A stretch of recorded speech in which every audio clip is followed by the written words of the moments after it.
du Sénégal, tout dans ce premier jet. Et puis nous recevons comme invité dans ce journal M. Amadou Lamindia, directeur général de l'ANPEJ, qui procède demain à la cérémonie de remise de financement aux jeunes porteurs de projets de la région de Dakar. Je vous le disais, le chef de l'État a procédé cet après-midi au lancement des travaux de la cité ministérielle de Diamniadio. Les bâtiments dont les travaux ont déjà commencé vont accueillir une quinzaine de ministères d'ici la fin de l'année 2018. Le président de la République a demandé au gouvernement de prendre toutes les dispositions pour accompagner ce processus. Nous y reviendrons dans un instant avec notre reporter Oumar Ning. Après le violent incendie qui a frappé la décharge de Meubus, le ministre de la Gouvernance locale, accompagné d'une forte délégation, s'est rendu sur le site. Sur place, Abdoulaye Diouf Sarr a exprimé sa compassion avec les victimes, dont sans rappeler la mise en œuvre prochaine d'un projet de gestion durable de la décharge. Pape Bounatchawa. 4 jours après le sinistre qui a dévasté la décharge de Mbebes, le ministre de la Gouvernance locale, accompagné du gouverneur de Dakar et des techniciens de l'environnement et de l'UCG, est venu s'enquérir de la situation. Abdoulaye Diouf Sarr a tenu aussi à exprimer sa solidarité avec les victimes de l'incendie. J'ai une pensée pour les 2 personnes décédées, mais aussi pour les blessés. Et effectivement, vendredi, la journée de prière sera effectivement donc dédiée à ces deux personnes décédées. Et nous présentons effectivement aux familles toutes nos condoléances. J'aimerais rassurer pour dire que le chef de l'État a donné des instructions fermes pour que la question de Mbebes soit traitée avec diligence. Délocalisation, réhabilitation ou encore requalification, beaucoup de formules sont à l'étude pour une gestion durable de la décharge de Mbebes. L'étude de faisabilité de ce traitement en termes de réhabilitation, requalification sera déposée en juin 2017 et un travail très sérieux sera engagé pour que Mbebes intègre la filière de gestion des déchets de la région de Dakar. Autrement dit, cette filière va donc commencer par la collecte au niveau des domiciles jusqu'à la valorisation en tenant compte bien entendu des préoccupations sur le site. Je dis cela pour rassurer les acteurs qui sont là. Quel que soit le scénario retenu, la dimension sociale sera effectivement intégrée parce que nous savons qu'il y a au moins 1500 acteurs qui travaillent sur cette plateforme de réseau. Pour rappel, une enquête a été ouverte pour déterminer les causes de l'incendie. Elle a fait officiellement 2 morts. Sur le site, l'atmosphère est encore très chaude. Mbebes, dans l'imaginaire de la plupart des Dakarois, c'est la destination des tonnes d'ordures produites quotidiennement dans la capitale. La décharge à ciel ouvert est une menace pour l'environnement et la santé. Cela n'empêche pas des récupérateurs de gagner leur vie sur les ordures. En milieu de semaine, 2 d'entre eux ont péri dans un incendie, nous le rappelons. Un événement tragique qui pose beaucoup de questions. Mbebes, ce n'est pas le paradis. C'est une chronique signée Oumar Diaw. Mbebes, le toponyme renvoie aux immondices, aux ordures. Si au début la décharge était au milieu de nulle part sur les marges de la capitale, la ville dévoreuse d'espace a, dans sa croissance effrénée, fini par la rejoindre et par la ceinturer sans pour autant parvenir à la terrasser. Parce que c'est le dessein à peine voilé de l'extension urbaine. Mbebes acculé résiste encore même si l'idée de la transférer ailleurs a germé de longue date. Mais où, dans quelles conditions et selon quelles modalités de gestion? Les décharges sauvages à ciel ouvert comportent trop d'inconvénients et génèrent 1001 nuisances. L'ouverture d'un centre d'enfouissement technique depuis longtemps agité devrait être plus sérieusement envisagée, mais il y a des préalables dont le moindre n'est pas de trouver un site adapté et de préférence libre de toute occupation. En attendant, Mbebes reste un mal nécessaire qui reçoit les tonnes de déchets de toutes sortes que nous produisons. Les déchets domestiques, industriels, agricoles et même hospitaliers. On s'empresse chaque jour d'évacuer de nos étroites demeures dans la discrétion d'un carton, d'un vieux récipient ou d'un sachet sombre, tout ce dont on ne veut plus. Cela va des habits démodés aux chaussures usées, en passant par les restes alimentaires ou ce qui en reste après digestion. Par mégarde, madame peu habituée aux tâches ménagères peut balayer l'unique bague en or de son coffret de pacotille et de toc et courir en vain derrière la benne à ordures partie vers la décharge. Là-bas, rien ne se perd et tout se transforme. Le balai des camions entretient le rêve d'une découverte enrichissante. On reconnaît le quartier de collecte de chaque véhicule et les territoires de fouille sont précisément délimités, sans géomètre. On y a ses potes, ses habitudes, ses repères, ses déceptions et parfois l'amour de sa vie. Vie que l'on peut perdre lentement du fait des potentielles infections. Vie que l'on peut perdre vite et violemment à la suite de rixes ou pis encore dans le feu. Ce n'est pas le paradis. Le ministère de la Santé vient de se doter d'un plan de contingence en faveur des enfants. Il s'agit d'un ensemble de stratégies susceptibles de protéger cette couche vulnérable en cas de catastrophe naturelle ou de conflit. La protection de l'enfance n'étant pas que sanitaire, plusieurs autres départements ministériels ont pris part à l'élaboration du plan soumis à validation après plus d'un an de travail de terrain. Oumar Diawa. La question de la protection de l'enfance est transversale. Elle relève donc de plusieurs secteurs de l'État, dans ses différents démembrements et de la société civile. Les familles aussi ont un rôle de tout premier plan. Un plan de contingence renvoie exactement à quoi? Un ensemble de stratégies, mesures et actions appropriées à une meilleure préparation et une mise en œuvre d'une réponse humanitaire efficace en faveur des populations affectées par un sinistre. Les contingences au sens de ce qui peut arriver sont multiples. Dans ce cas-ci, il s'agit de risques et catastrophes en général et de conflits pour lesquels les enfants et les femmes paient le plus lourd tribut. Ces cibles très vulnérables affrontent dans les situations de crise un plus grand risque de sévices, d'exploitation sexuelle, de violence, de mariage forcé, de maladies liées à la santé procréative et de décès, risques dus en grande partie à l'insuffisance de la protection. Le travail d'élaboration du plan a commencé il y a plus d'un an, suivant un processus participatif. De manière spécifique, ce qu'on a voulu faire, c'est d'abord de cartographier les zones à risque au niveau du Sénégal pour pouvoir se positionner et positionner tous les acteurs, n'est-ce pas, du secteur de la protection de l'enfant et éventuellement les intervenants pendant les situations d'urgence. Ensuite, il fallait, n'est-ce pas, élaborer ce plan, le valider. Des acteurs d'horizons divers ont pris part à cet atelier qui s'est ouvert aussi aux enfants et aux partenaires. Nous sommes dans un contexte qui est un contexte stable, de paix, mais comme on le dit ailleurs, les crises, elles ne préviennent pas. Les situations d'urgence font partie de ces nombreuses contingences qui affectent de plus en plus les populations. Le plan Orsec prenait déjà en compte une partie des difficultés consécutives à ces événements. Aujourd'hui, il est complété par un outil plus spécifique, centré sur les besoins des enfants. Nous recevons à présent notre invité, le directeur général de l'ANPEJ, Amadou Lamine Dieng. Bonsoir. Bonsoir Ibrahim. Alors vous procédez demain à la remise de financement aux jeunes porteurs de projets de la région de Dakar. Alors, combien d'argent et combien de bénéficiaires?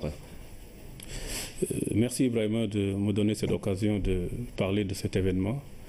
En fait, le ministère de la Jeunesse, de l'Emploi et de la Construction citoyenne organise effectivement demain au Grand Théâtre une cérémonie de remise de financement pour des jeunes de la région de Dakar.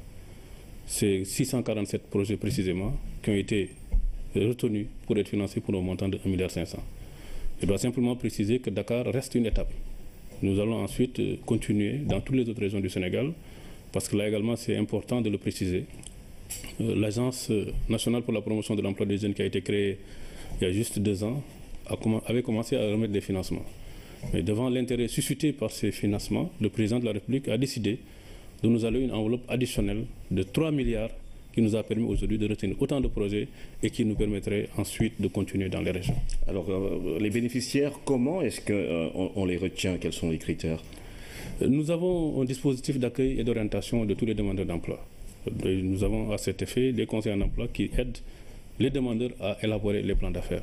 Il y a un comité de sélection qui se réunit, qui choisit les meilleurs projets et qui les retient pour financement. Ensuite, nous remettons à la banque partenaire qui prend les dispositions nécessaires pour le financement.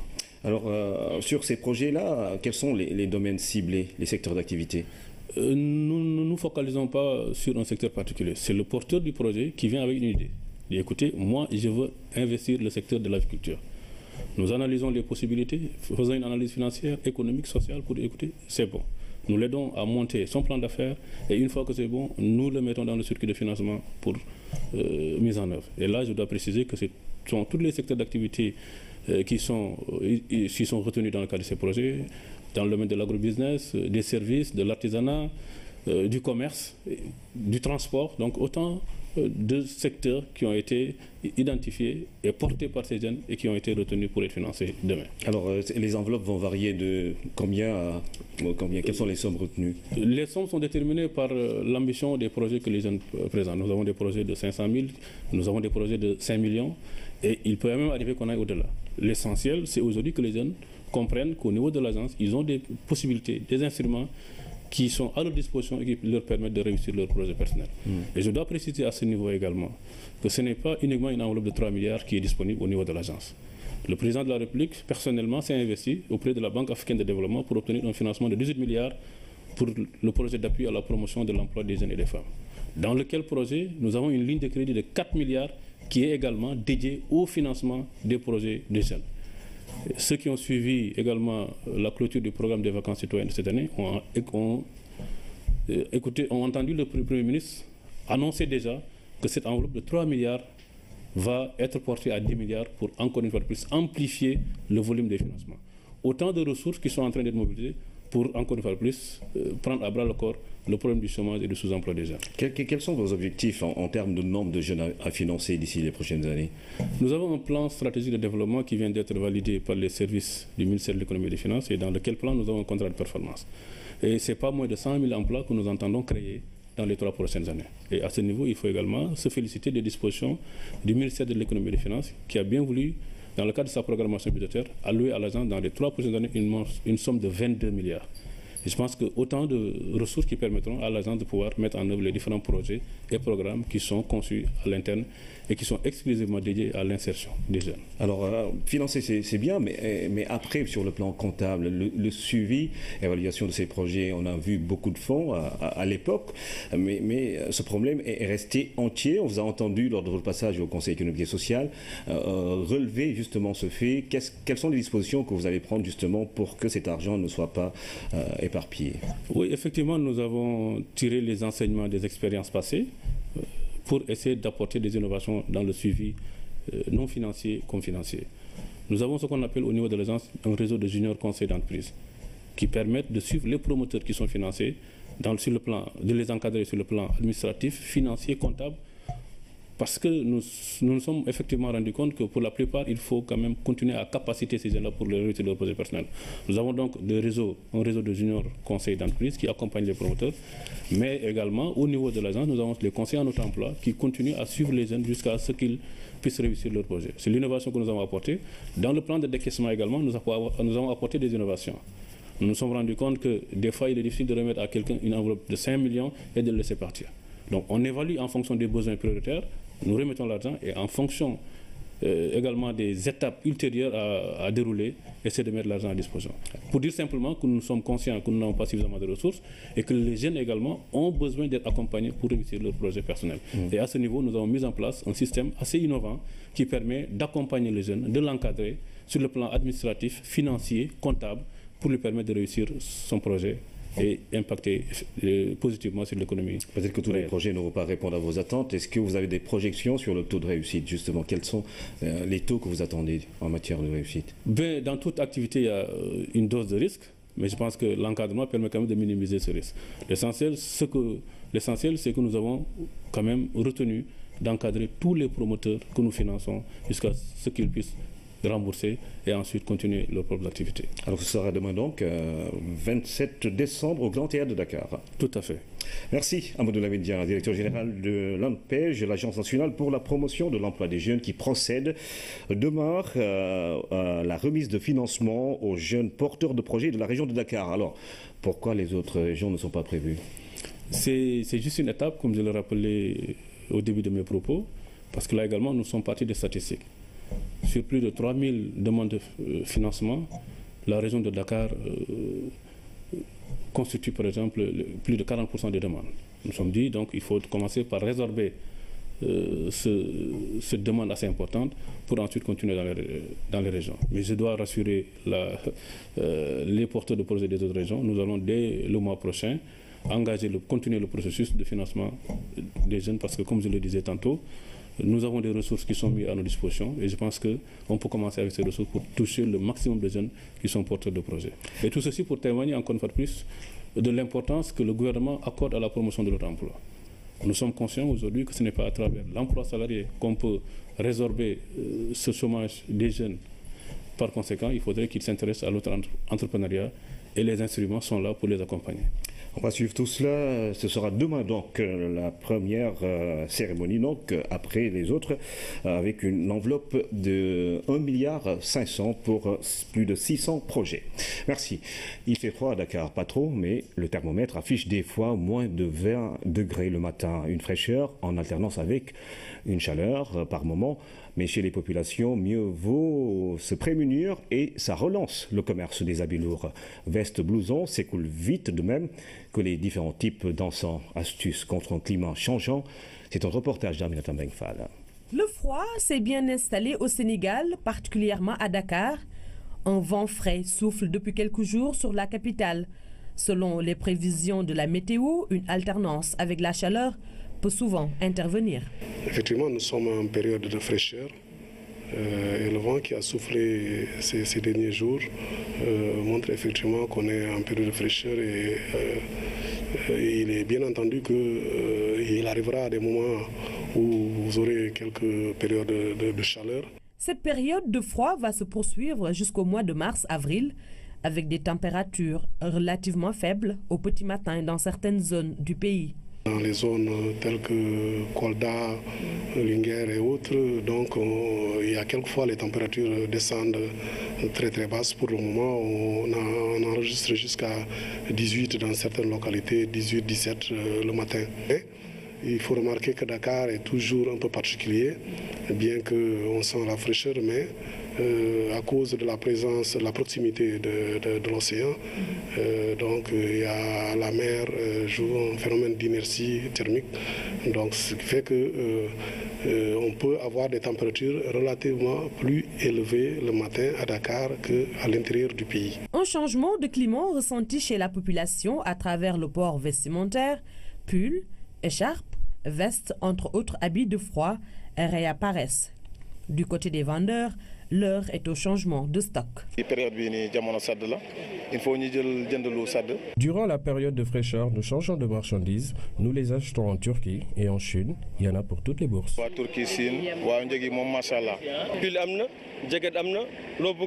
Il y a des pullovers, jackets, entre autres. Les affaires marchent bien en cette période.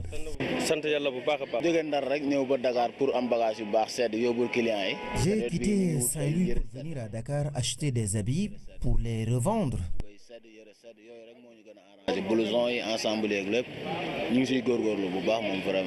Même constat chez les vendeurs de prêt-à-porter, les habits de froid meublent les rayons. Nous avons des vestes, boléros, robes longues ou encore des chemises. La période de fraîcheur est également l'occasion pour les vendeurs d'encens et autres déodorants de faire de bonnes affaires, mais également de mettre sur le marché des nouveautés.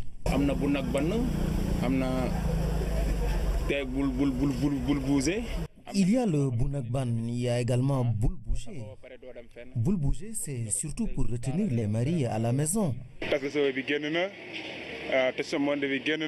Il y a le tasse-cheveux, Touch Son Monde.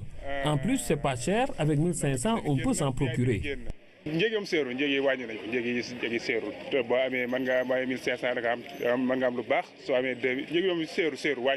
Parmi cette gamme d'encens, certains ont plus la cote en cette période de basse température. Le Gowe Saf, ou Khod, Digidji importé et le NAC sont les plus vendus en cette période. Gowe Saf, NAC, Djaddi Djaddi, Tiabikergi, entre autres encens ou si vous voulez, astuces pour les dames pour combattre le froid et par-delà, espérer retenir son homme à la maison.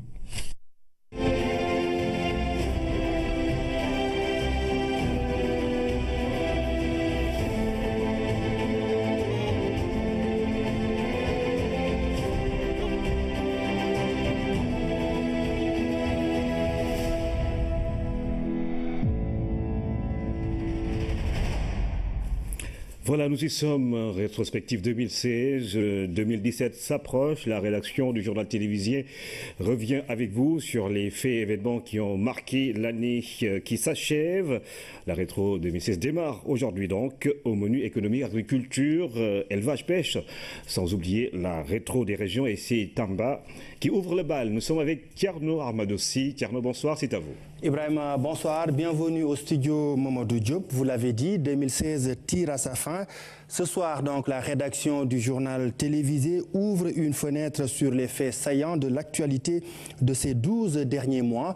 D'abord, économie, en bonne place le secteur de l'énergie avec la révolution solaire, la découverte du gaz.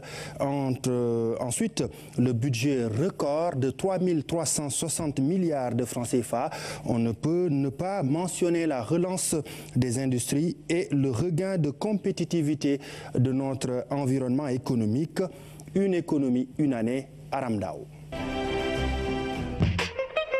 S'il y a deux mots qui ont été plus en évidence dans les colonnes de l'actualité économique en 2016, ce sont première et révolution. On a parlé de première en Afrique de l'Ouest francophone, lorsqu'en l'espace de 2 semaines, le Sénégal a mis en service 2 centrales solaires photovoltaïques d'une vingtaine de mégawatts. Celle de Bokol dans le Wallo et celle de Malicounda à Mbour, toutes deux fruits d'un partenariat public-privé avec la participation remarquée de la Caisse de dépôt et consignation à Bokol, 33% des actions, un montage financier également inédit à Malicounda, 5% du capital pour la commune. Cet autre projet qui se veut une révolution technologique, le train express régional, première liaison ferroviaire électrique rapide du Sénégal, 500 places, 115 000 passagers, une autre première en Afrique de l'Ouest. Il va desservir Dakar, Diamniadio, AIBD. L'AIBD a justement eu en 2016 un nouveau repreneur, le groupe turc Soumalimak, qui promet la livraison de cet aéroport tant attendu en décembre 2017. En 2016, et toujours dans l'actualité économique, un nouveau record a été enregistré pour le budget, 3 360 milliards. 2 découvertes de réserves de gaz naturel à mettre sur le compte de 2016 au large de Saint-Louis et de Kayar. 140 milliards de mètres cubes d'estimation, des réserves gazières qui s'ajoutent aux ressources pétrolières prometteuses, 100 à 120 000 barils par jour attendus à partir de 2020, suffisant pour que le Sénégal se dote d'un comité d'orientation stratégique pour le pétrole et le gaz, COS Pétrogaz. Au chapitre des premières en 2016, à inscrire également le recensement général des entreprises et l'enquête nationale sur l'emploi au Sénégal. Le premier va renseigner sur le nombre d'entreprises. Le second nous dit déjà que le taux de chômage est de 15,7% en 2015. Plus de peur que de mal, nous parlons du sucre et du riz qui ont connu quelques tensions en 2016. Une forte demande et des cours élevés au niveau mondial ont été évoqués pour le sucre. Pour le riz, l'offre locale a un moment fait défaut et les autorités ont vite levé le gel des importations pour 3 mois. Affaire résolue.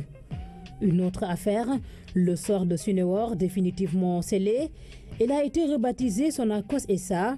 De nouveaux dirigeants ont été recrutés pour redorer le blason de cette huilerie du Sénégal. Le Sénégal, en pleine relance de ses industries, en pleine réforme de son environnement des affaires également, et cela a encore payé en 2016. Pour la première fois, le Sénégal est descendu sur la barre des 150e dans le rapport du Doing Business. Pour finir, à l'orée de 2017, l'agence de notation Standard & Poor's vient de confirmer la note B+ de la dette souveraine du Sénégal avec une perspective stable, tout en legs de 2016 à l'année nouvelle 2017. Voyons à présent des secteurs clés de notre économie, la pêche, l'agriculture et l'élevage. Que de réalisations et de fortes décisions en 2016. La marche de ces 3 secteurs, à quel rythme? Réponse avec Habib Mbaye.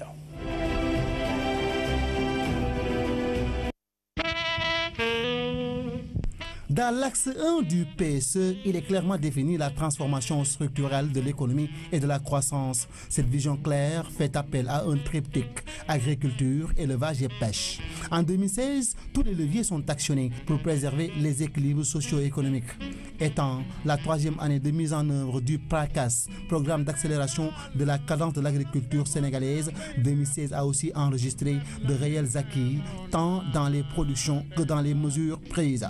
Ainsi, pour une enveloppe de 37,234 milliards pour la campagne agricole, 3,2 milliards sont allés à l'acquisition de matériel de culture attelé, 12 milliards 900 pour les semences d'arachide, 7,12 milliards pour les semences de céréales et d'espèces diverses, 18 milliards 900 millions pour les engrais, 1 milliard pour les intrants de la filière coton, 337 millions pour les produits phytosanitaires, 996 millions pour la pomme de terre. 2016 est sans conteste l'année de la relance des activités de Sonacos SA, née des cendres de Suneor.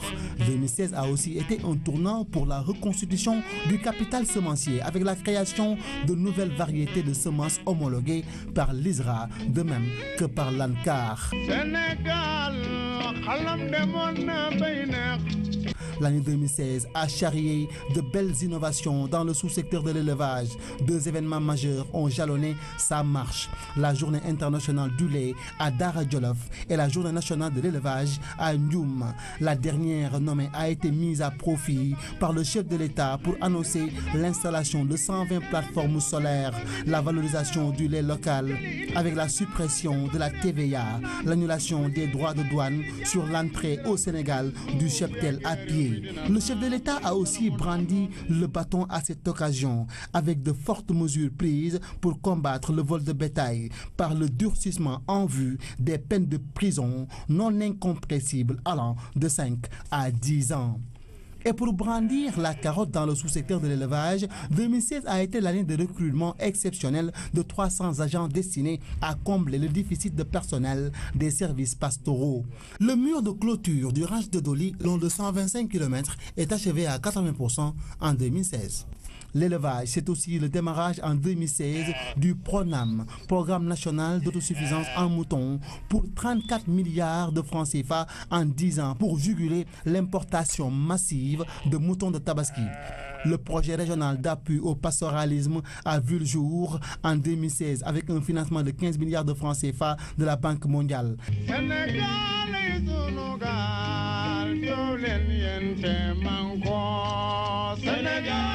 À côté de l'élevage, de l'agriculture, la pêche n'a pas manqué en 2016 de déferler ses vagues d'espoir avec des subventions de moteurs de pirogue, de pêche artisanale, des poses de première pierre, des aires de transformation de Rufisque, Fass-Boye, Mbao, Thiaroye et Kafountine, des quais de pêche de Potou, Yoff, Bargny, Ngaparou, Pointe-Sarène, suivis par des inaugurations la même année 2016 de certains d'entre eux. La pêche étant régie par des lois, des règles et des accords, a permis l'adoption en 2016 par l'Assemblée nationale du nouveau code de la pêche maritime afin que la mer puisse continuer à déferler ses vagues paisiblement vers l'horizon 2017.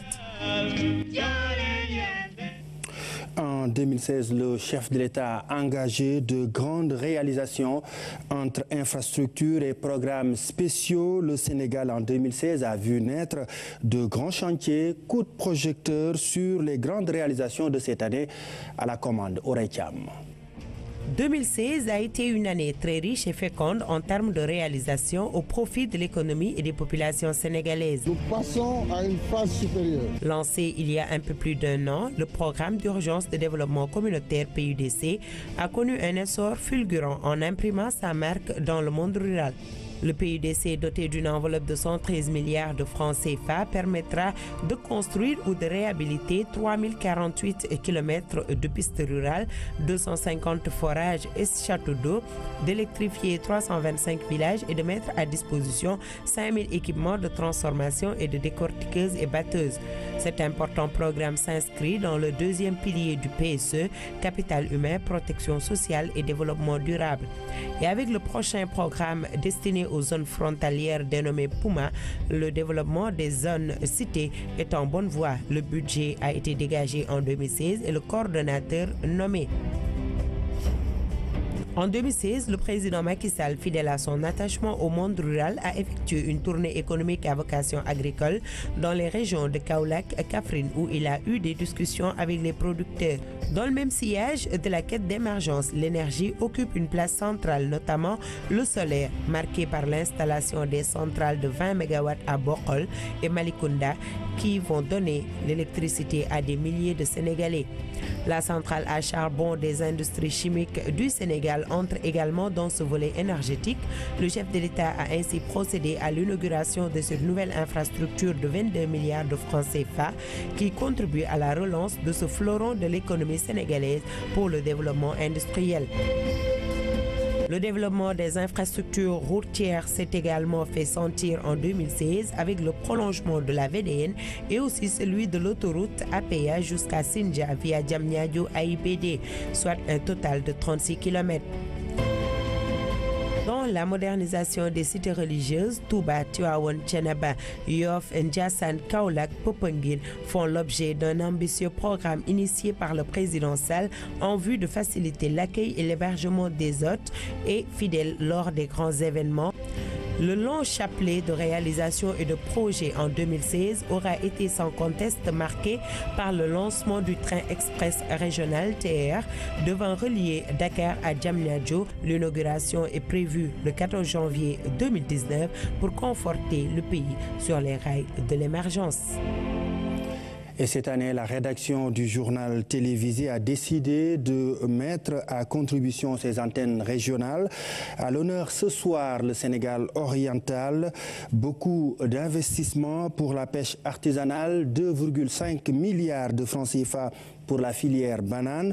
À côté de ces bonnes nouvelles, de tristes nouvelles à Tambacounda, avec 260 accidents de la route, avec 83 pertes en vies humaines qui ont été enregistrées dans la région de Tambacounda en 2016.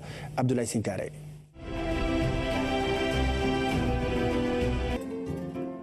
La visite du président Macky Sall dans les plantations de bananes de l'Aboya a sans nul doute été l'un des moments forts de la vie économique à Tambacounda.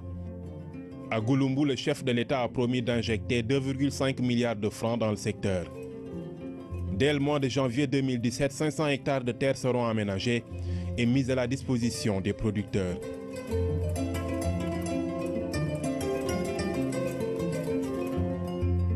Ceci pour les accompagner dans l'atteinte de l'autosuffisance en bananes.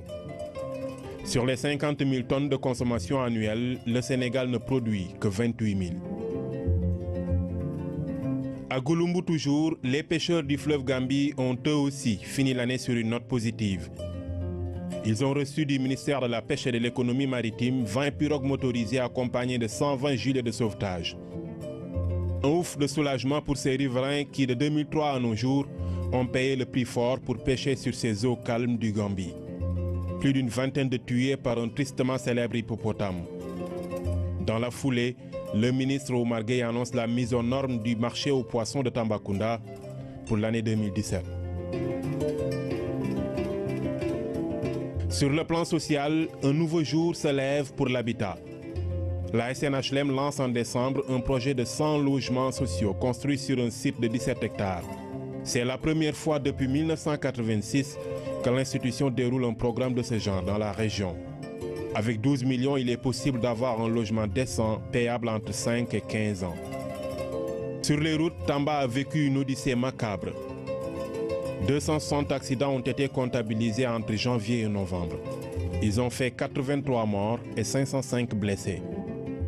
Compte non tenu de l'accident de Kumpentum du mois de décembre, dans cette collision entre un camion et un bus, pas moins de 12 personnes ont perdu la vie. Sur le plan sportif, un fils de Tamba s'est distingué. Moustapha Ndiaye a remporté le championnat du Sénégal de taekwondo. Abdoulaye Sinkare, RTS 3 Tamba. Ibrahim Diédhiou, c'est fini pour ce soir, mais pas pour 2016. Alors Tierno, le menu de demain, est-ce qu'on peut en avoir une idée? Alors, demain, on a société éthique, technologie de l'information et de la communication. On aura aussi la rubrique santé 2016. Nous parlerons aussi des aspects, en tout cas de l'actualité environnementale en 2016. Une région à la une demain, la région de Matam. Merci Tierno Ahmadoussi.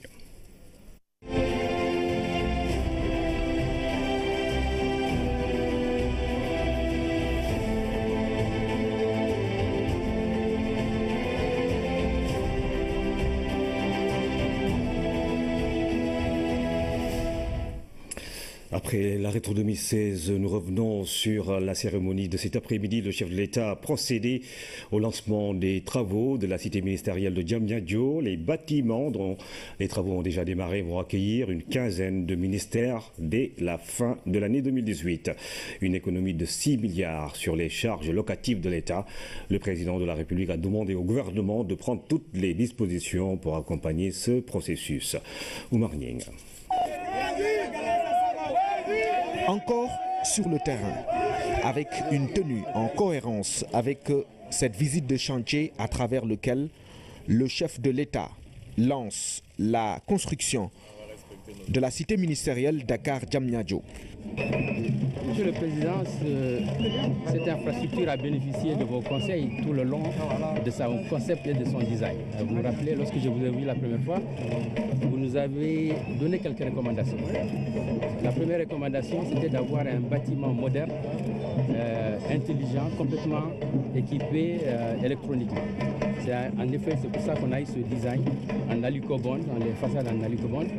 Le bâtiment est complètement câblé, pré-câblé, avec un système Cisco, IP de Cisco, où chaque ministère pourra se connecter partout, pour des vidéoconférences avec vous-même, avec le Premier ministre et avec le monde entier.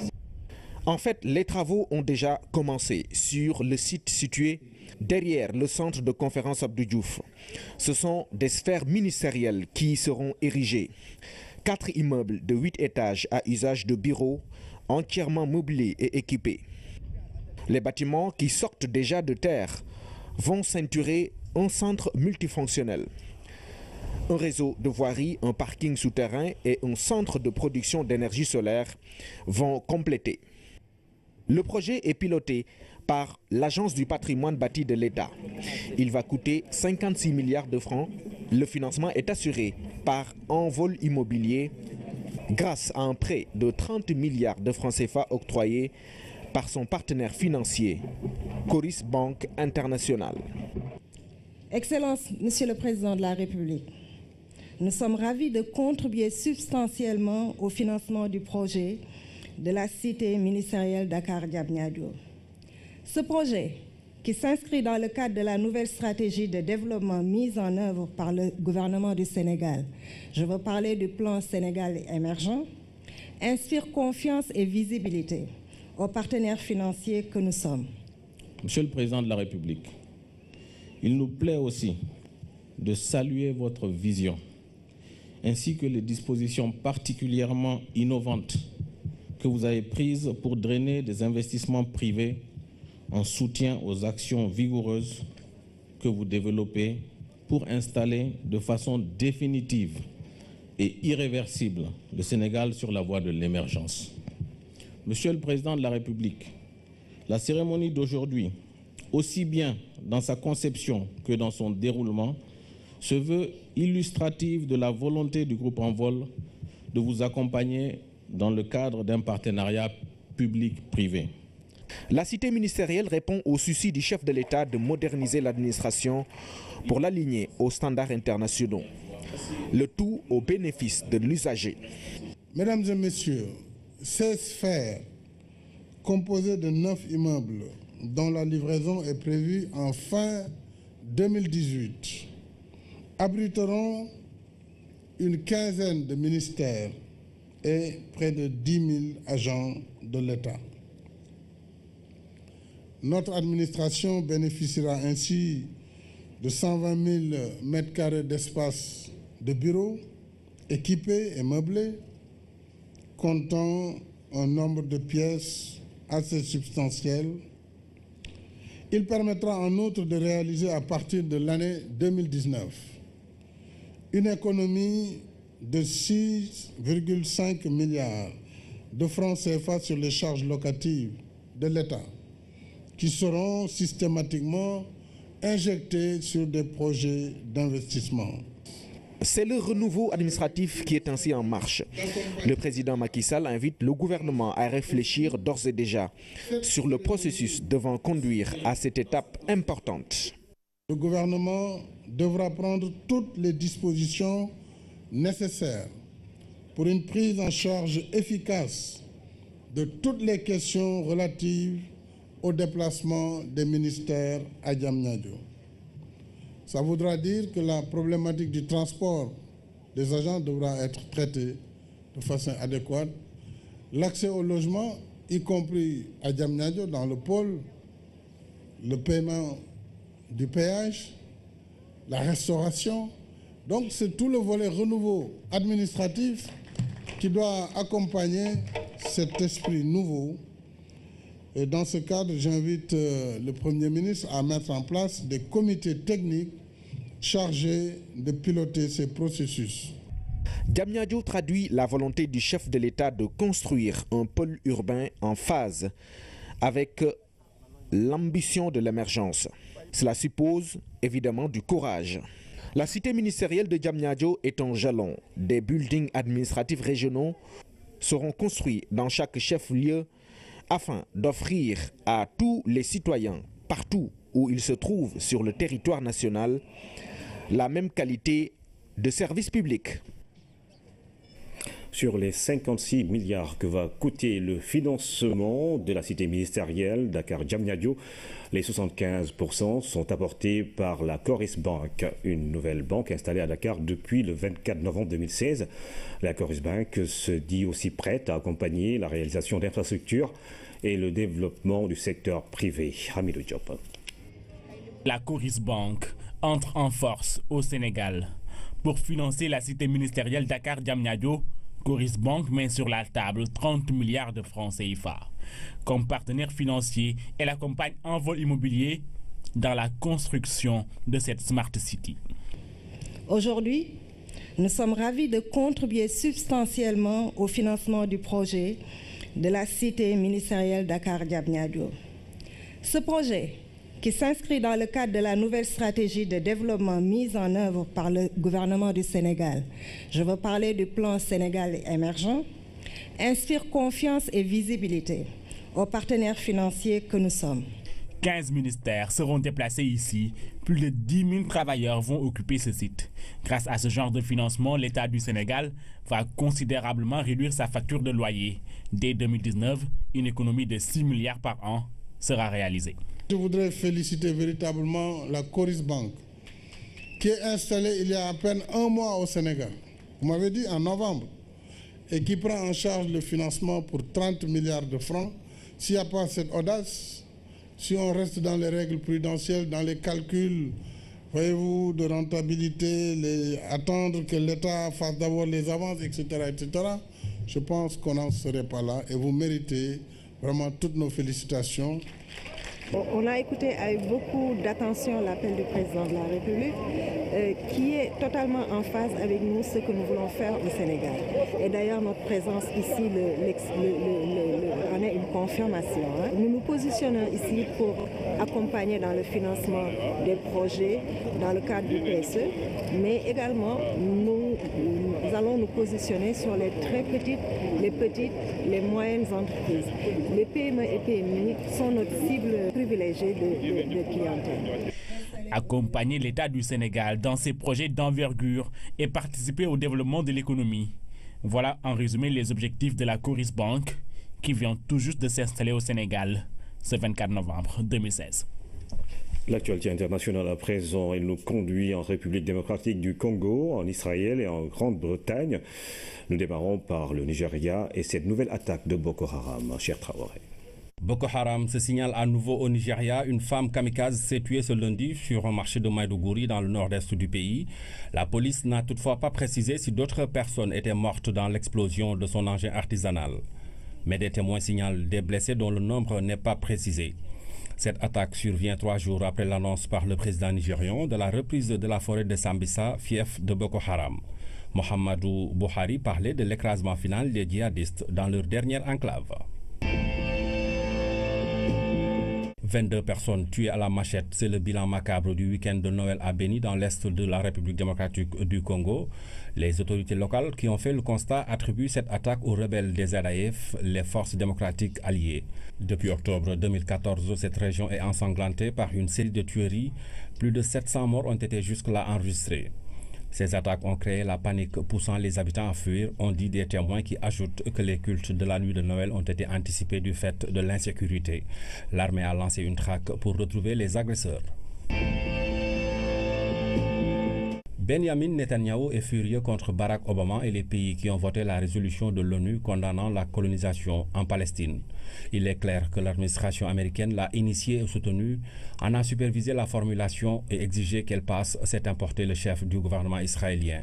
En signe de représailles, Israël a décidé de rappeler pour consultation les ambassadeurs de 10 des 14 pays qui se sont prononcés en faveur de la résolution. Tel Aviv va également revoir ses subventions à certaines agences des Nations Unies. George Michael est mort. L'icône pop des années 1980 est décédé dans sa maison à l'âge de 53 ans. Il aurait succombé d'une insuffisance cardiaque. La police précise toutefois que sa mort n'est pas considérée comme suspecte. De son vrai nom, Georgios Kyriakos Panayotou, George Michael a vendu plus de 100 millions de disques dans le monde avant d'entamer une longue traversée du désert. L'une des figures de la communauté gay était aussi connue pour ses problèmes liés à la drogue et à l'alcool. Son dernier album intitulé Patience est sorti en 2004. Les échos de la première édition du festival de Guy Djolone. Pendant 72 heures, les ressortissants de ce village de Matam ont échangé sur les projets de développement de leur localité, mais aussi revisité les facettes de leur culture. Le chef de l'État est le parrain de l'événement, Oumou Kalsoum Sall. Cette cérémonie marque le début de la première édition de Nguidjolone Vision, un festival qui se veut un cadre de retrouvailles et de réflexion pour tous les fils de ce village du Dandemayo. L'association ADVN a des sections au Sénégal et à l'étranger. Maintenant, on veut que chaque 2 ans, les sections se retrouvent pour discuter sur le développement de Nguidjolone. D'abord, c'est l'objectif principal. Et en plus, parallèlement à ça, on va faire revisiter le patrimoine culturel poulard, le riche patrimoine. L'Association pour le développement du village de Nguidjolone a porté son choix sur le président Macky Sall comme parrain. Une manière de rendre hommage à ce fils de Nguidjolone qui a beaucoup œuvré pour le développement de la localité. Il y a beaucoup de réalisations qui ont été faites à Nguidjolone. Et c'est grâce à M. le Président de la République Macky Sall, qui est fils de Nguidjolone, qui est même de Nguidjolone, qui a initié ces projets-là. Et donc, ce sont des choses palpables. Donc, on se retrouve vraiment dans le PSE. Comme vous le savez, dans le cadre du PSE, la culture représente quelque chose. Il y a les industries culturelles, etc. Donc, dans la transformation structurelle de notre économie, donc, nous voulons que la culture occupe une place centrale. Et c'est pourquoi, en faisant ce symposium-là, nous avons essayé de voir quelle sera la place de Nguidjolone dans le Sénégal émergent.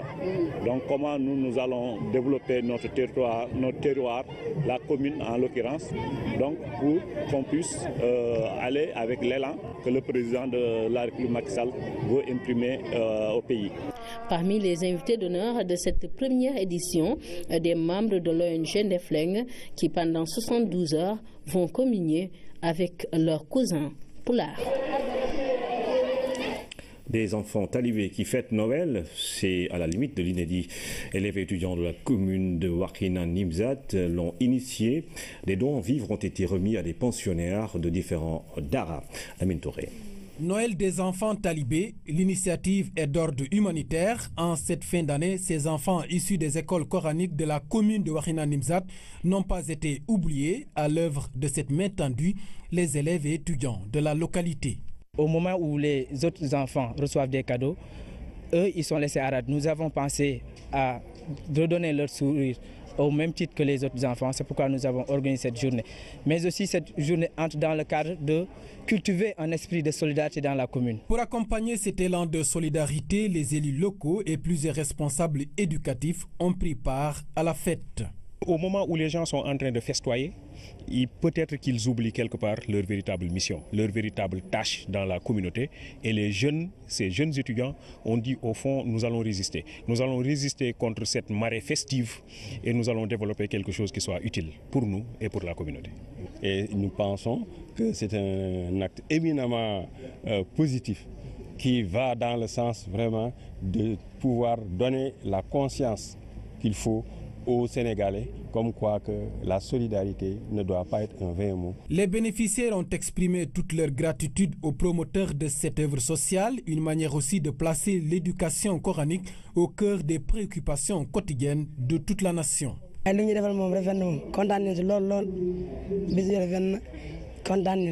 savez, les enfants, c'est l'avenir de demain. Pour ne rien vous cacher aussi, si vous regardez le plan Sénégal émergent, vous savez qu'il y a des axes. Et surtout au niveau de ces axes-là, il y a la jeunesse qui est très prise en considération par le président de la République. Et qui parle de jeunesse, parle effectivement des talibés, des élèves, des étudiants et tout. Selon le rassemblement des élèves et étudiants de Wakhinane Nimzatt, cette démarche Noël des enfants talibés est à perpétuer, ceci en vue de promouvoir une équité sociale à l'égard de ces enfants talibés. Noël, c'était hier, et pour une certaine catégorie d'âge, cela réveille bien de bons et vieux souvenirs. Comment fêtait-on la naissance de Jésus dans les années 50-60? Les anciens se souviennent, et cela va sans le dire, ça n'a rien à voir avec la réalité de nos jours. Thierry aussi. Dans les années 50, à la Gueule-Tapée, 30 jeunes s'illustraient. Organisés et dynamiques, les membres de l'association Gawarmani préparaient et célébrer avec munici les fêtes de fin d'année. Chacun doit venir avec ce qu'il a. Tu donnes 500 francs, ça va. Tu donnes 2 francs, ça va. On était tous ensemble. La main dans la main, il n'y avait pas de problème. En sortant ici à la maison, il y aura beaucoup de groupes qui restent là pour savoir, M. Sen, qu'est-ce qu'elle va porter aujourd'hui. On fait des grands bobos avec un sambé-sembé. À la Médina, rue 3, angle 16, dans les années 60, l'accoutrement change chez les jeunes. Et pour l'organisation, les adhérents à l'association Les Jackers se cotisent et dressent un code de conduite à suivre impérativement. Le plus souvent, on cotisait jusqu'à 1000 francs. Vraiment. Et il fallait mettre un nouveau costume, de belles chaussures, des pompes, comme on disait. Et je me rappelle de la couleur qui existait, qui était en vogue. C'était les pieds de poule avec une chemise blanche. À l'époque, le tailleur était très content quand les 24 venaient ou les 31. Les tailleurs s'étaient bondés de monde. À Dakar, la femme a toujours occupé une place centrale dans les festivités. Le mot d'ordre dans les différentes associations, respect et considération à la gente féminine. Et on avait même peur des filles. Alors, ne pas respecter une fille pour nous, c'est avoir selon notre règlement, des pénalités. Tu payes une amende, soit de 100 francs, soit de 200 francs, c'est ce qu'on faisait. Ce n'est pas comme les jeunes d'aujourd'hui. On donnait des respects à les femmes, on le respecte et on leur donne leur place. El Haj Alun Badara Sen, 85 ans, Lamine Ndiaye, 67 ans, 2 natifs de Dakar, issus de 2 générations. Ils ont vécu Dakar des fêtes teintées de grands engouements. Aujourd'hui, des mutations profondes sont notées.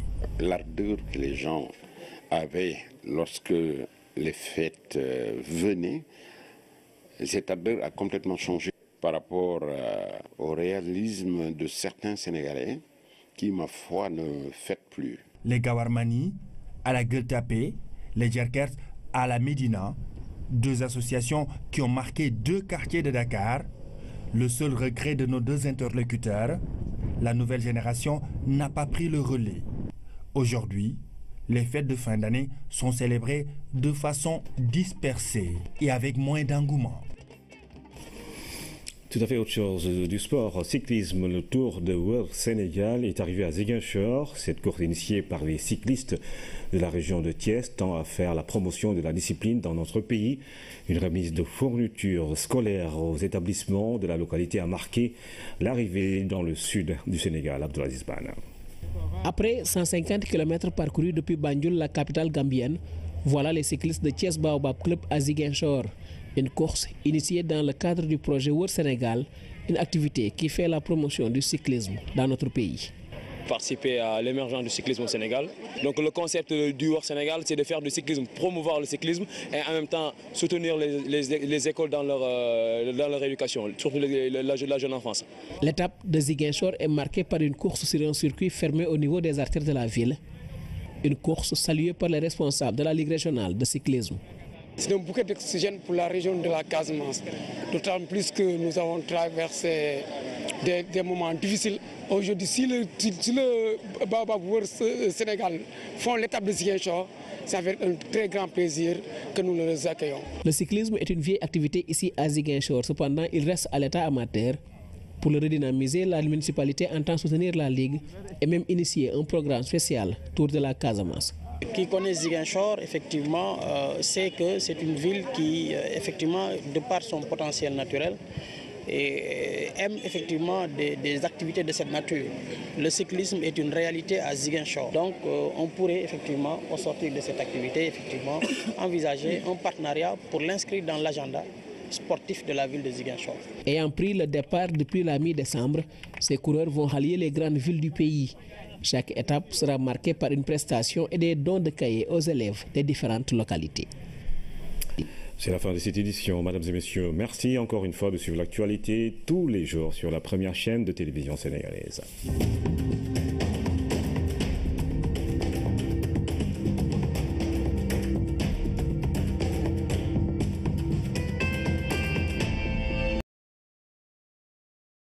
Économie, en bonne place le secteur de l'énergie avec la révolution solaire, la découverte du gaz, ensuite le budget record de 3 360 milliards de francs CFA.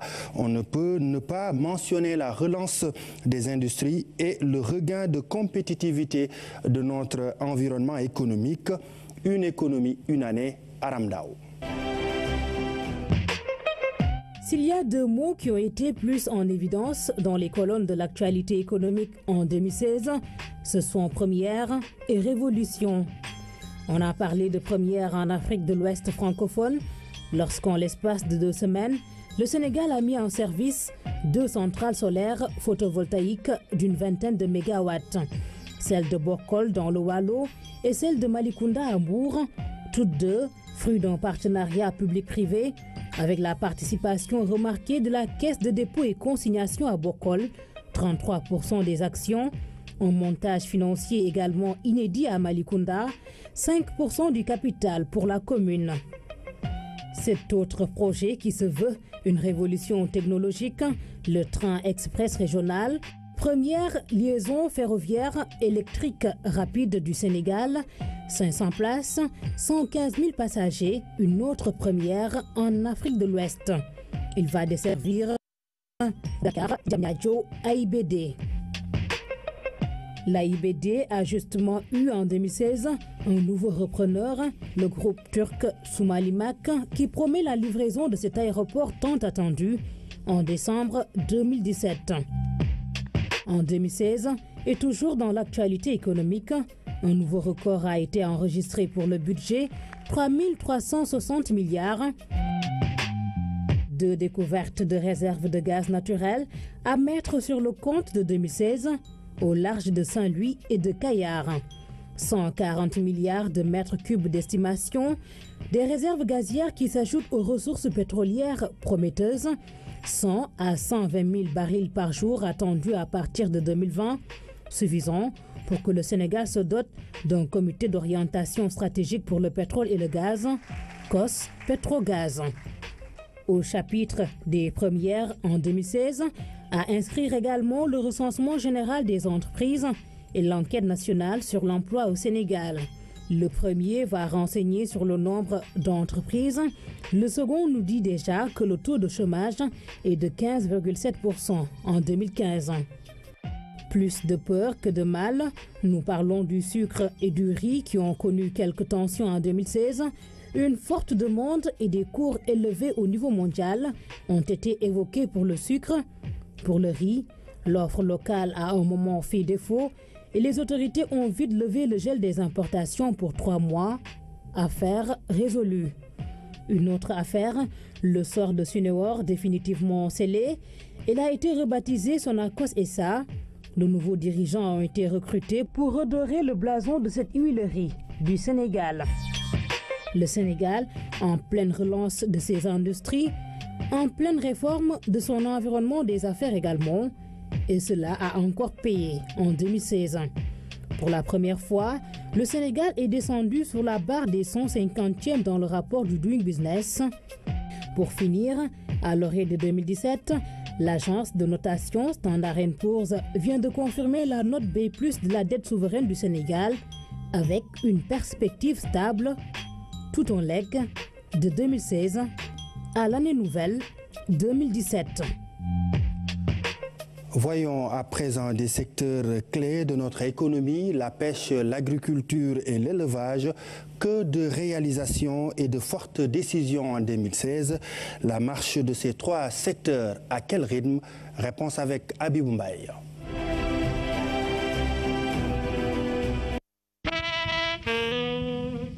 Dans l'axe 1 du PSE, il est clairement défini la transformation structurelle de l'économie et de la croissance. Cette vision claire fait appel à un triptyque, agriculture, élevage et pêche. En 2016, tous les leviers sont actionnés pour préserver les équilibres socio-économiques. Étant la 3e année de mise en œuvre du PRACAS, programme d'accélération de la cadence de l'agriculture sénégalaise, 2016 a aussi enregistré de réels acquis, tant dans les productions que dans les mesures prises. Ainsi, pour une enveloppe de 37,234 milliards pour la campagne agricole, 3,2 milliards sont allés à l'acquisition de matériel de culture, attelés, 12 milliards. Les autres, avec une enveloppe de 1,5 milliard pour plus de 600 projets. Merci. Il fait froid à Dakar, pas trop, mais le thermomètre affiche des fois moins de 20 degrés le matin. Une fraîcheur en alternance avec une chaleur par moment. Mais chez les populations, mieux vaut se prémunir et ça relance le commerce des habits lourds. Vestes, blousons s'écoulent vite, de même que les différents types d'encens. Astuces contre un climat changeant. C'est un reportage d'Aminata Bengfal. Le froid s'est bien installé au Sénégal, particulièrement à Dakar. Un vent frais souffle depuis quelques jours sur la capitale. Selon les prévisions de la météo, une alternance avec la chaleur peut souvent intervenir. Effectivement, nous sommes en période de fraîcheur et le vent qui a soufflé ces derniers jours montre effectivement qu'on est en période de fraîcheur et il est bien entendu qu'il arrivera à des moments où vous aurez quelques périodes de chaleur. Cette période de froid va se poursuivre jusqu'au mois de mars-avril avec des températures relativement faibles au petit matin dans certaines zones du pays. Dans les zones telles que Kolda, Linguère et autres, donc il y a quelquefois les températures descendent très très basses. Pour le moment, on enregistre jusqu'à 18 dans certaines localités, 18-17 le matin. Et il faut remarquer que Dakar est toujours un peu particulier, bien qu'on sent la fraîcheur, mais à cause de la présence, de la proximité de l'océan, donc il y a la mer joue un phénomène d'inertie thermique, donc ce qui fait que on peut avoir des températures relativement plus élevées le matin à Dakar qu'à l'intérieur du pays. Un changement de climat ressenti chez la population à travers le port vestimentaire, pulls, écharpes, vestes, entre autres habits de froid, réapparaissent. Du côté des vendeurs, l'heure est au changement de stock.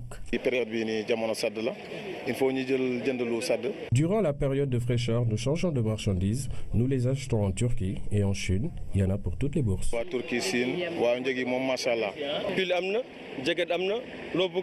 Il y a des pullovers, jackets, entre autres. Les affaires marchent bien en cette période.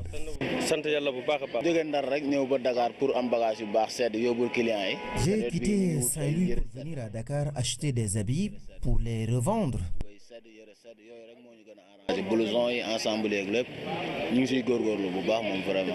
Même constat chez les vendeurs de prêt-à-porter, les habits de froid meublent les rayons. Nous avons des vestes, boléros, robes longues ou encore des chemises. La période de fraîcheur est également l'occasion pour les vendeurs d'encens et autres déodorants de faire de bonnes affaires, mais également de mettre sur le marché des nouveautés.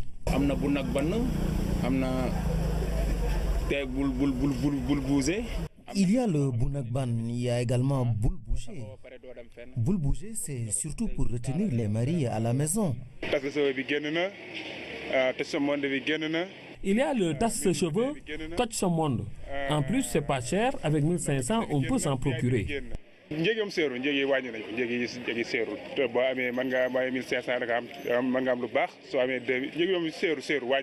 Parmi cette gamme d'encens, certains ont plus la cote en cette période de basse température.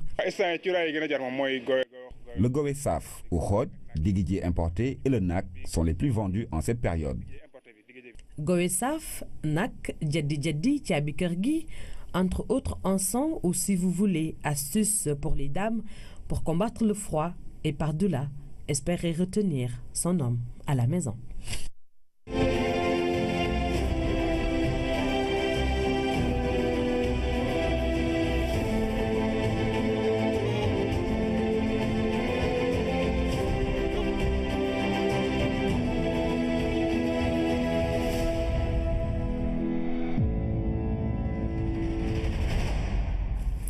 Voilà, nous y sommes, rétrospective 2016, 2017 s'approche, la rédaction du journal télévisé revient avec vous sur les faits et événements qui ont marqué l'année qui s'achève. La rétro 2016 démarre aujourd'hui donc, au menu économie, agriculture, élevage, pêche, sans oublier la rétro des régions et c'est Tamba qui ouvre le bal. Nous sommes avec Tierno Armadossi. Tierno, bonsoir, c'est à vous. Ibrahima, bonsoir, bienvenue au studio Mamadou Diop. Vous l'avez dit, 2016 tire à sa fin. Ce soir, donc, la rédaction du journal télévisé ouvre une fenêtre sur les faits saillants de l'actualité de ces 12 derniers mois. D'abord, il y a ses potes, ses habitudes, ses repères, ses déceptions et parfois l'amour de sa vie. Vie que l'on peut perdre lentement du fait des potentielles infections. Vie que l'on peut perdre vite et violemment à la suite de rixes ou pis encore dans le feu. Ce n'est pas le paradis. Le ministère de la Santé vient de se doter d'un plan de contingence en faveur des enfants. Il s'agit d'un ensemble de stratégies susceptibles de protéger cette couche vulnérable en cas de catastrophe naturelle ou de conflit. La protection de l'enfance n'étant pas que sanitaire, plusieurs autres départements ministériels ont pris part à l'élaboration du plan soumis à validation après plus d'un an de travail de terrain. Oumar Diawa. La question de la protection de l'enfance est transversale. Elle relève donc de plusieurs secteurs de l'État, dans ses différents démembrements et de la société civile. Les familles aussi ont un rôle de tout premier plan. Un plan de contingence renvoie exactement à quoi? Un ensemble de stratégies, mesures et actions appropriées à une meilleure préparation et une mise en œuvre d'une réponse humanitaire efficace en faveur des populations affectées par un sinistre. Les contingences au sens de ce qui peut arriver sont multiples. Dans ce cas-ci, il s'agit de risques et catastrophes en général et de conflits pour lesquels les enfants et les femmes paient le plus lourd tribut. Ces cibles très vulnérables affrontent dans les situations de crise un plus grand risque de sévices, d'exploitation sexuelle, de violence, de mariage forcé, de maladies liées à la santé procréative et de décès, risques dus en grande partie à l'insuffisance de la protection. Le travail d'élaboration du plan a commencé il y a plus d'un an, suivant un processus participatif. De manière spécifique, ce qu'on a voulu faire, c'est d'abord de cartographier les zones à risque au niveau du Sénégal pour pouvoir se positionner et positionner tous les acteurs, n'est-ce pas, du secteur de la protection de l'enfant et éventuellement les intervenants pendant les situations d'urgence. Ensuite, il fallait, n'est-ce pas, élaborer ce plan, le valider. Des acteurs d'horizons divers ont pris part à cet atelier qui s'est ouvert aussi aux enfants et aux partenaires. Nous sommes dans un contexte qui est un contexte stable, de paix, mais comme on le dit ailleurs, les crises, elles ne préviennent pas. Les situations d'urgence font partie de ces nombreuses contingences qui affectent de plus en plus les populations. Le plan Orsec prenait déjà en compte une partie des difficultés consécutives à ces événements. Aujourd'hui, il est complété par un outil plus spécifique, centré sur les besoins des enfants. Nous recevons à présent notre invité, le directeur général de l'ANPEJ, Amadou Lamine Dieng. Bonsoir. Bonsoir Ibrahim. Alors vous procédez demain à la remise de financement aux jeunes porteurs de projets de la région de Dakar. Alors, combien d'argent et combien de bénéficiaires? Merci Ibrahim de me donner cette occasion de parler de cet événement. En fait, le ministère de la Jeunesse, de l'Emploi et de la Construction citoyenne organise effectivement demain au Grand Théâtre une cérémonie de remise de financement pour des jeunes de la région de Dakar. C'est 647 projets précisément qui ont été retenus pour être financés pour un montant de 1,5 milliard. Je dois simplement préciser que Dakar reste une étape. Nous allons ensuite continuer dans toutes les autres régions du Sénégal, parce que là également c'est important de le préciser. L'Agence nationale pour la promotion de l'emploi des jeunes qui a été créée il y a juste 2 ans avait commencé à remettre des financements. Mais devant l'intérêt suscité par ces financements, le président de la République a décidé de nous allouer une enveloppe additionnelle de 3 milliards qui nous a permis aujourd'hui de retenir autant de projets et qui nous permettrait ensuite de continuer dans les régions. Alors, les bénéficiaires, comment est-ce qu'on les retient? Quels sont les critères? Nous avons un dispositif d'accueil et d'orientation de tous les demandeurs d'emploi.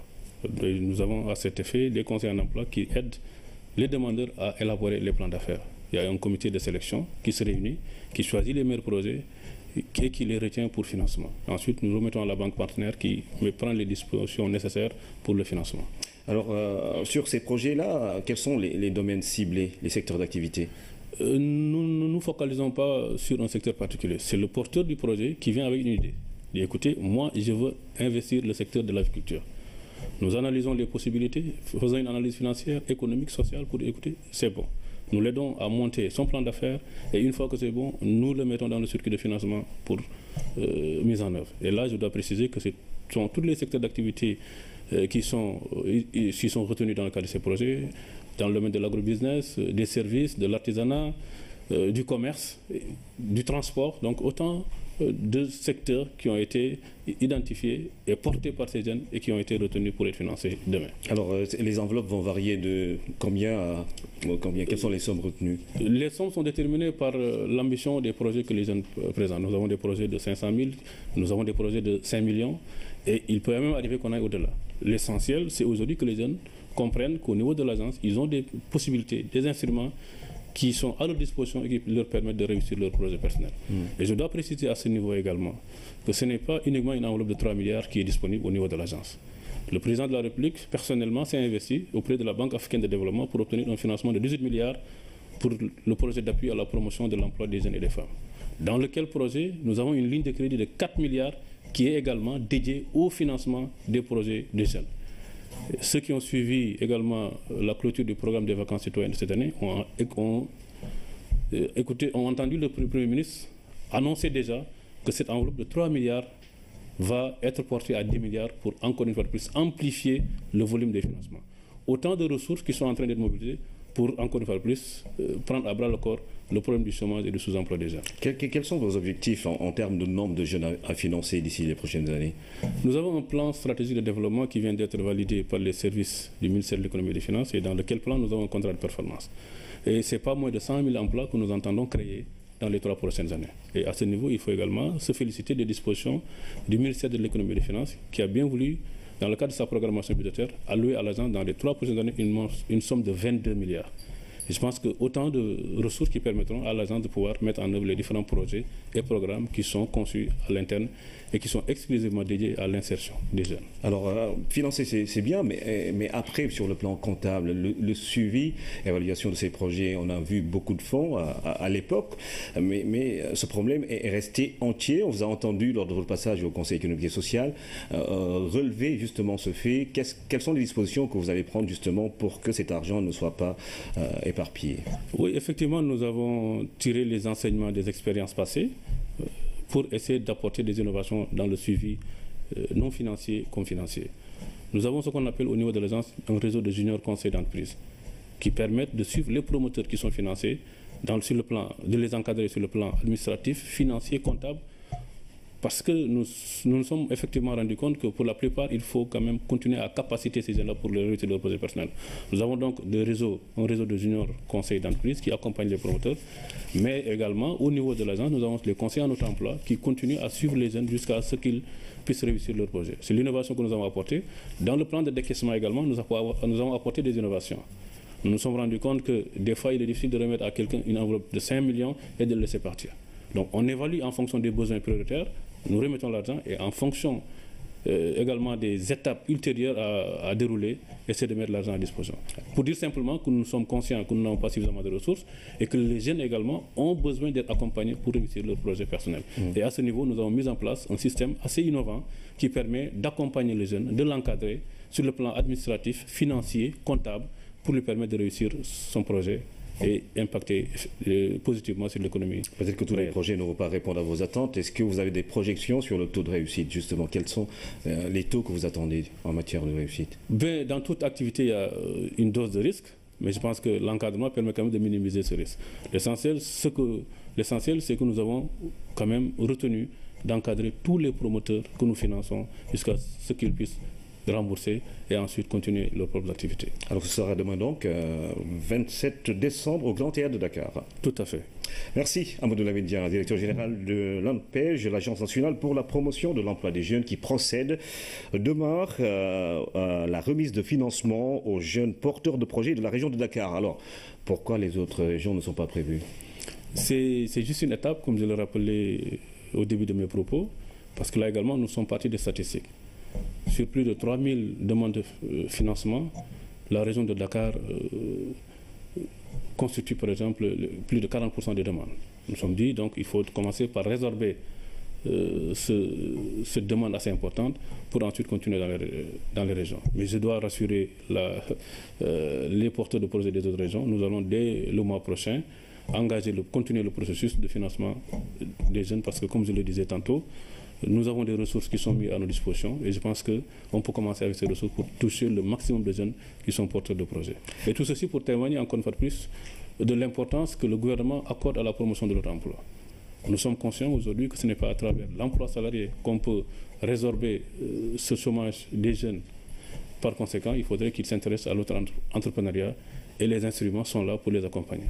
On va suivre tout cela. Ce sera demain donc la première cérémonie donc après du Sénégal, tout dans ce premier G. Et puis nous recevons comme invité dans ce journal M. Amadou Lamine Dia, directeur général de l'ANPEJ, qui procède demain à la cérémonie de remise de financement aux jeunes porteurs de projets de la région de Dakar. Je vous le disais, le chef de l'État a procédé cet après-midi au lancement des travaux de la cité ministérielle de Diamniadio. Les bâtiments dont les travaux ont déjà commencé vont accueillir une quinzaine de ministères d'ici la fin de l'année 2018.